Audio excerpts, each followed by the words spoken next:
Greetings, everyone. I guess I'm live now. And I am checking the chat box in case you guys can see me. And Gail, we can still see you. I'm not sure we're supposed to, but I can see Gail. In any case, welcome everyone. Ashley Kahn here, part of alternative, you know, venues for jazz, the AVJ series. Very honored to be here, and thank you so much for joining. Um, uh, I know we started a little bit late. There was a little brief hiccup there, but when is there not with all of this new online technology? Like I said, I'm very honored that Gail Boyd asked me to be here today for this uh, daily affirmation as much as anything else, and kind of confirming the community and connection that we all represent, and that is so important to what all of us in the music world do. My hope with this afternoon's talk with you guys is to get some interaction going. So I will be saying hello to you guys. And if you have any questions or comments that you'd like me to, pay attention to, I will be monitoring the chat board. Again, my name is Ashley Kahn. I'm a journalist. I'm an author, music producer, a former tour manager and artist manager as well. Worn many hats in the business. And I thought that I'd start off just by telling you a little bit about my history and how I got into music and how music found me, as it does with many of us. And it becomes, starts to be a passion, and ultimately ends up as a professional career and path for all of us, and a way of connecting with the world and a way of thinking of the world too. The lessons that have come to me through my involvement with music, with musicians, with music making and music presentation, have really directed how I think about, why we're here, the human aspect of our existence, and what the reason is for us even being on this planet. And it's very clear to me, especially in this historic moment, that music is not only a force, a natural force that binds us all, but it gives us a whole reason for continuing forward and moving those wheels, even when things are looking so dark and full of dismay as they are right now. So, about myself, in high school, I was playing guitar and gave it my first efforts as far as music journalism went, with the idea of reviewing albums for a high school newspaper. And very quickly realized that was something that I felt very comfortable in doing, which was finding words and stories to tell around music. And that my involvement with music would later, blossom into concert production, tour management, etc. But that at the very first, at the outset, my involvement with music involved a kind of cerebral, almost academic way of thinking about music, in a manner that I could find the words with which to discuss it, express it, more than criticize it, because I very soon realized that I did not want to be a music critic, and I don't use that in the way that I describe what I do. Later in college, which was here in New York City, I went to Columbia and I was part of the WKCR Army, started a blues radio show called Tuesdays Just As Bad. It's still on the air, by the way, on Tuesday nights.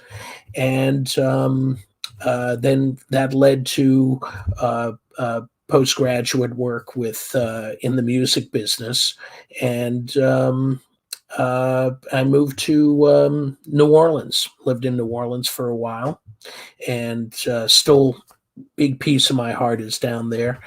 And in fact, what I'm wearing is the 50th anniversary of the New Orleans Jazz and Heritage Festival T-shirt, staff T-shirt, actually, because I run the backstage area, pretty much the whole audience area too, at the Jazz Tent, which is one of 10 performance venues that take place at that huge outdoor annual event every spring called the New Orleans Jazz and Heritage Festival. I've been doing that for about 10 years now, and it's kind of brought me back to my production, producer, working out my producer muscles, and love doing that. Anything that supports music. After a while, I found that all these different hats that I was wearing, teaching and writing about music, all connected under the umbrella of music support and being part of the music family. So today, what am I doing today? Oh, I forgot to mention that after New Orleans, I was involved with Central Park Summer Stage for about 3 years. This is towards the end of the 80s.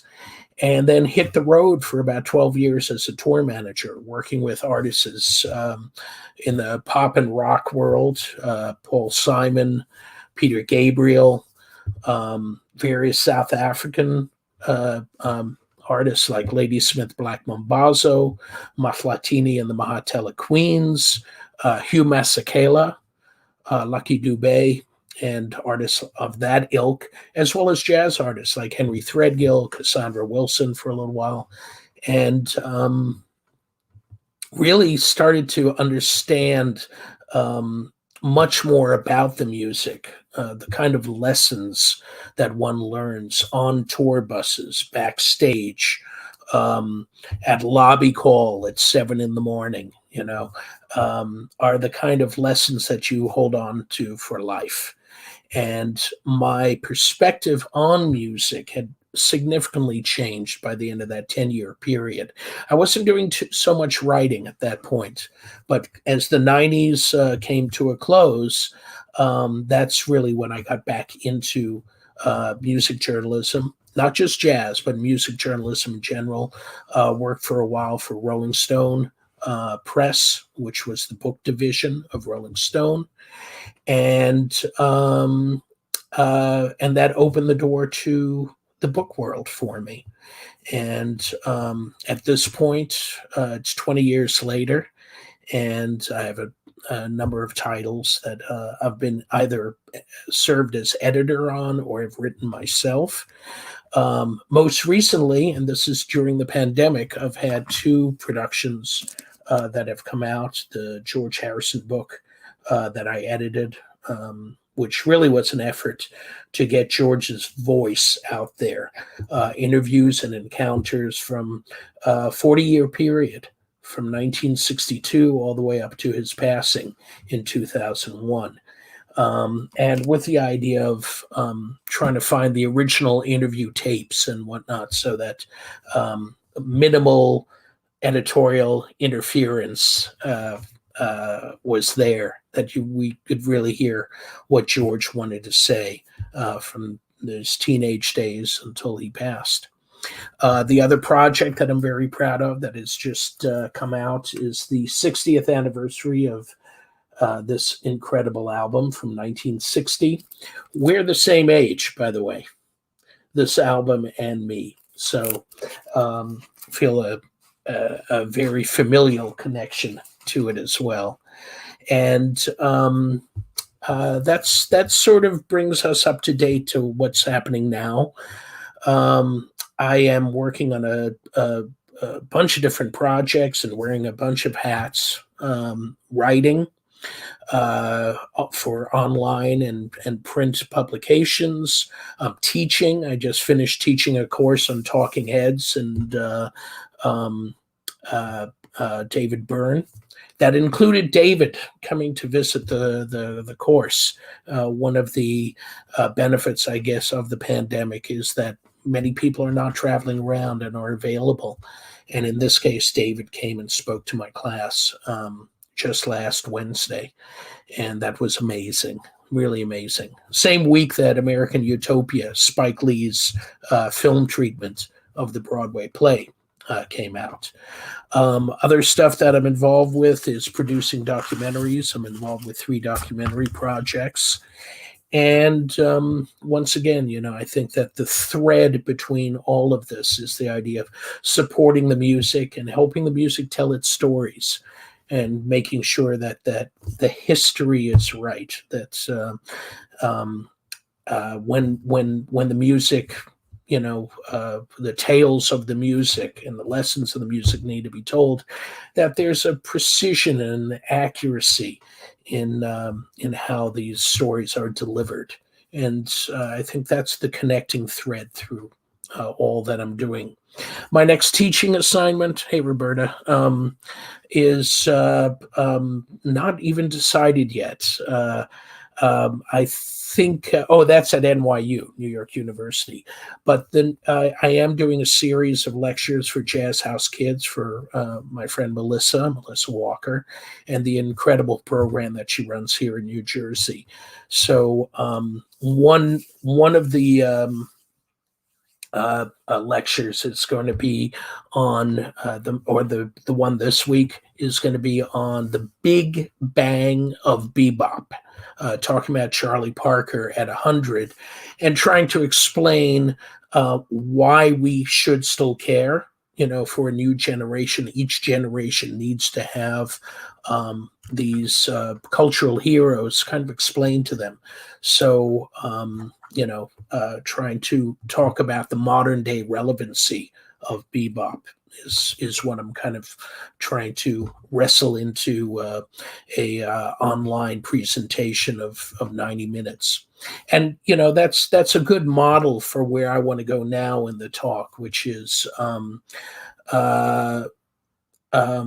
talking about, this historic moment that we're in. I've, tried to think of, let me put it to you this way. In 2016, I was teaching at NYU, and the Wednesday morning after the election, after 45 was elected, or given the White House, I had to speak to students, and I was the first adult that they were speaking to. And you can imagine that class, whatever class plan I had ready for them, kind of went out the window. It was really a question of like, what now? What can we do? And it was a wake-up call for me too, because I realized that not only as a member of my generation, but being a white male, the kind of self-awareness that's necessary, given all the issues and all the movements and focus of what this historical moment is about. Me Too, Black Lives Matter, etc., really requires me to start listening again and to turn it into a learning moment, not only for the students, but for the teacher too. The teachers have to get taught, and constantly. And that's something that how I speak, who speaks what words, etc., is something that I'm constantly thinking about since that time, since 2016. I'm very, very, conscious, or try to be very conscious about, if it's, for example, in that Talking Heads course that I taught, trying to revive the kind of cultural questions that came up about cultural appropriation during that first wave of what was then called world music, with African music coming to America, and suddenly the doors were open to non-English music in a way they'd never been before. But the ways that David Byrne and Talking Heads and Paul Simon and Peter Gabriel were channeling those influences.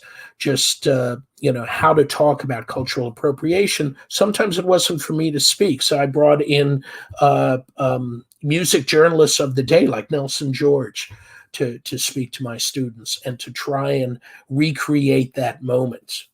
And I think that's a very important thing, by the way, with music education, is to try and understand how necessary it is, whether you're talking about a John Coltrane or Talking Heads or other, Aretha Franklin. I did a course on Aretha Franklin last year, that to try and explain the historical context and the visceral moment with when this music was very fresh and just arriving.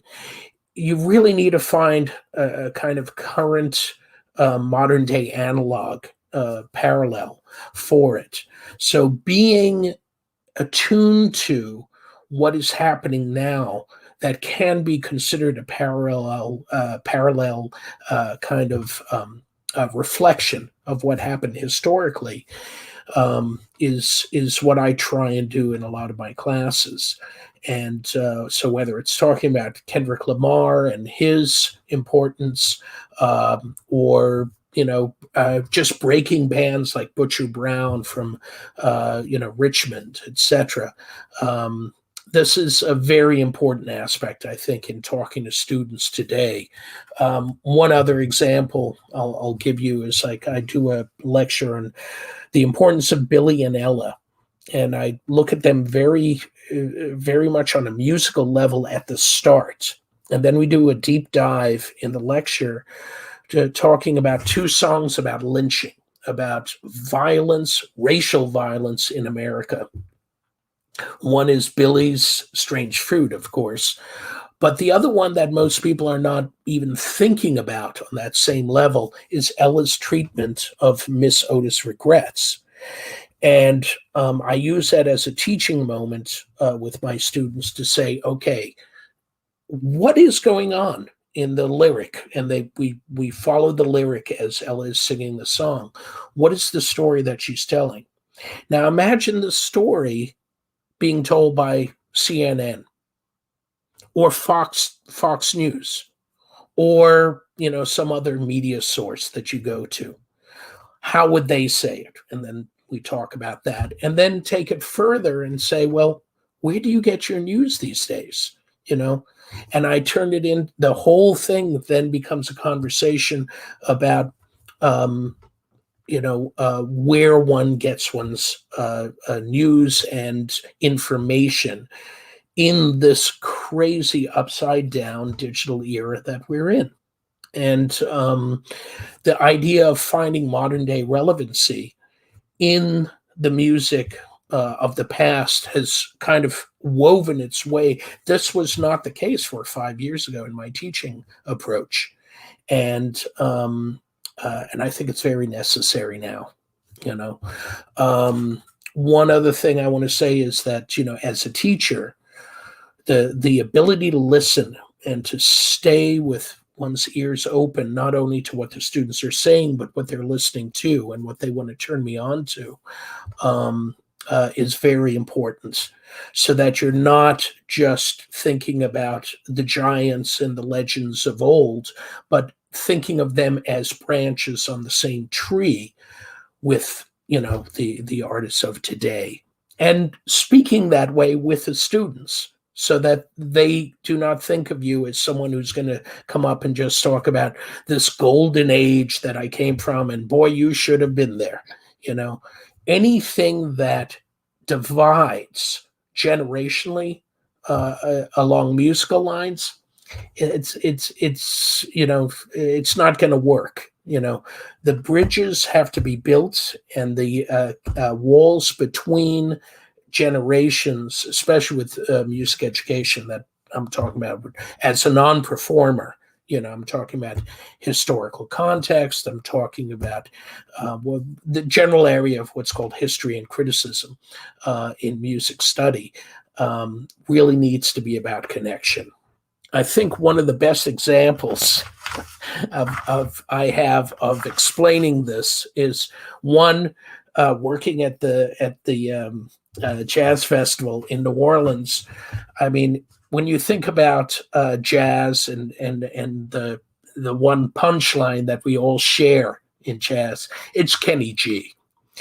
Well, I've actually produced a concert or produced sets where Kenny G was performing at this festival, and it was amazing to watch. It was absolutely not my cup of tea, but he, first of all, he did show up very early and he did a morning sound check, and he didn't have to, but he was there at 7:30 in the morning, and was one of the nicest guys.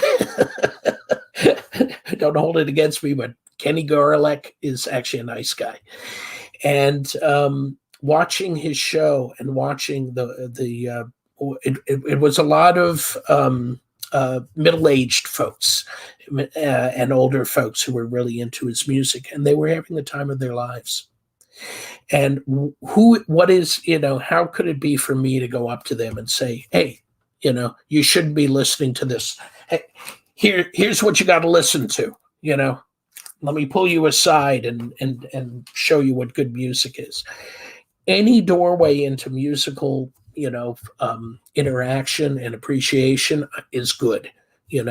Will they continue to then explore soprano sax playing, or go deeper into it? Some might, and some will, I'm sure.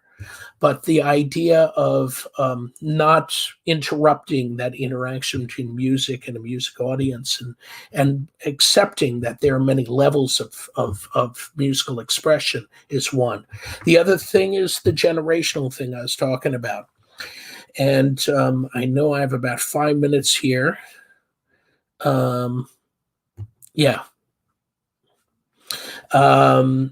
Thank you for the kind words. The other thing is, how everybody has like clippings and little cartoons and funny things that you put on the fridge, and that becomes kind of a mantra, and it sits there for many years. Well, the longest thing I've had on my fridge is a Dennis the Menace cartoon from, I think it's 1985. Thank you, Gail. So I have a little more time. And I made a copy of it, and I'm going to share it with you now.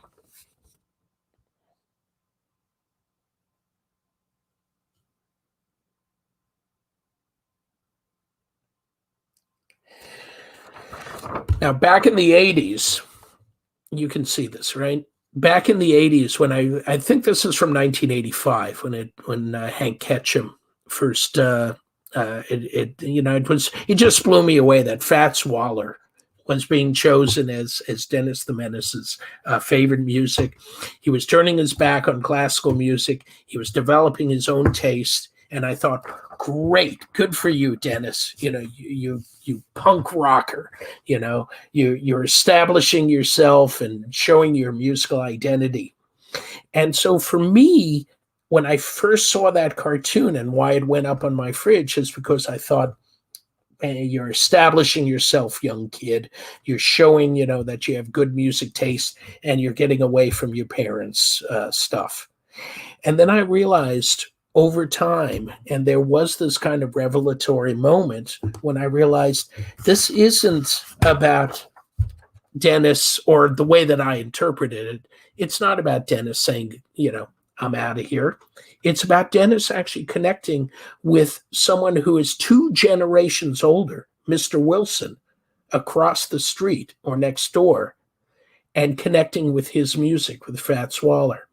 And I realized the real message here is about unity. It's about connection, and it's about the idea of learning to listen, And so, of course, both of those lessons are in there.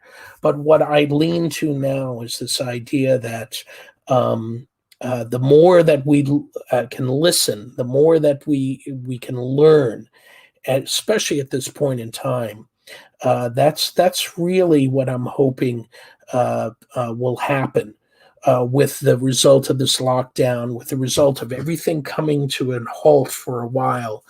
is that we can take advantage of this moment to read, to listen, to understand better, the world around us, and that when the wheels start turning again, and we can, return to some sense of normalcy, that um, uh, we'll be more evolved. That's really my hope on an individual level and collective level. Um, so that's really what I wanted to say, and kind of share with you guys today. Um, uh, the only other thing I really want to add to that is just the value of being part of the music circle, being part of this community. There's nothing like it. I did not follow.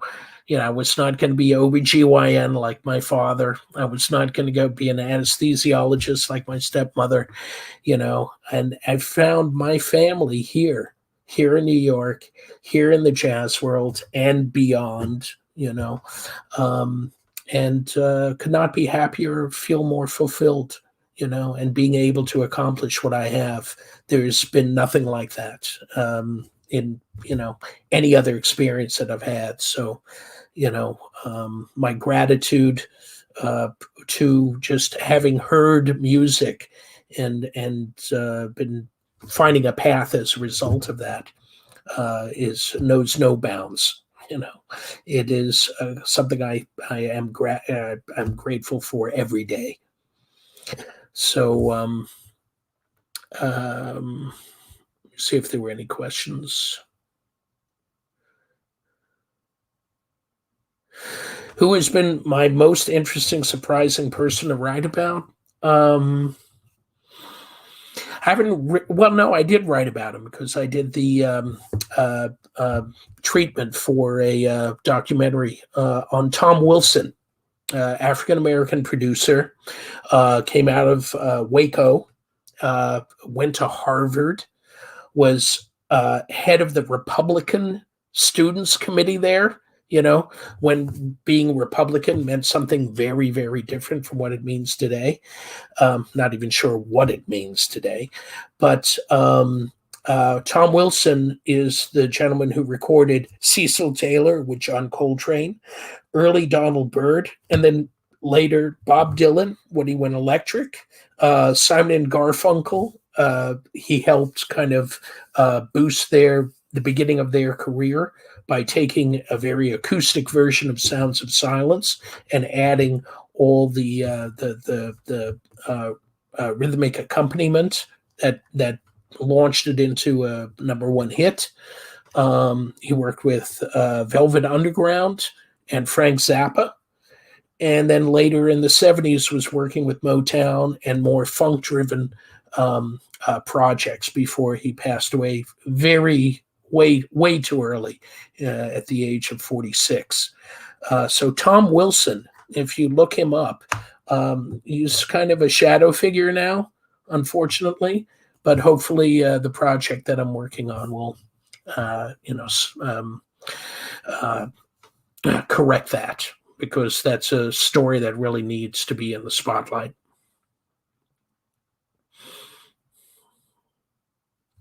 Of course. Tom Wilson is absolutely, one of those stories that deserves to be spoken about again and again. Let's see.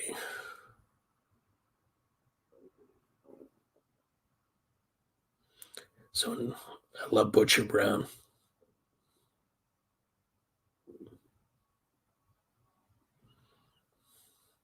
I know I go fast, but this is so you can see what my teaching style is like. Um, I have to say that doing the Talking Heads course, which was a half semester course, each class was 3 hours. I was very intimidated by the idea of doing it all remotely, but I found a way to really engage the students, to get them to participate, to actually create little slideshows of their own, and share in very detailed discoveries that they were making in the music of Talking Heads and David Byrne, and shared with the class. And that was one of the things that made it much more enjoyable. And I didn't have the burden of everything on my back, that I could share that. And I think the students really appreciated it. So, you know, I think we're coming close to the end here, Gail. Yeah, and teaching and writing and speaking, it's all using the same muscle. It's finding a way of telling the stories of the music so it matters, so that the relevancy is clear, and that you can understand it on a academic level, as well as through the ears, and through the idea of just identifying with musicians as people.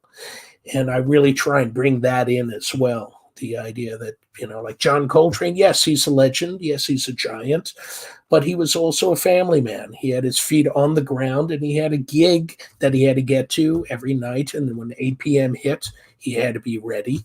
And he was, a working man, and that sensibility is something that I try and get in there too. Gail, you're welcome to audit anytime. No pass fail, though. You will have to do it for a grade. Just kidding. I read Chris France's book. Yes, Facebook user. In fact, I assigned a couple of chapters from Chris France being the drummer with Talking Heads, and his book just came out, Remain in Love. And so I used that, and David's book, How Music Works. One thing with Talking Heads, they certainly have a lot of written material that I could use for the, curriculum. Guys, I think my time is over. And I just want to say thank you all for being here tonight, for sharing this time together. Hang in there. Just remember, the circle is unbroken. Okay.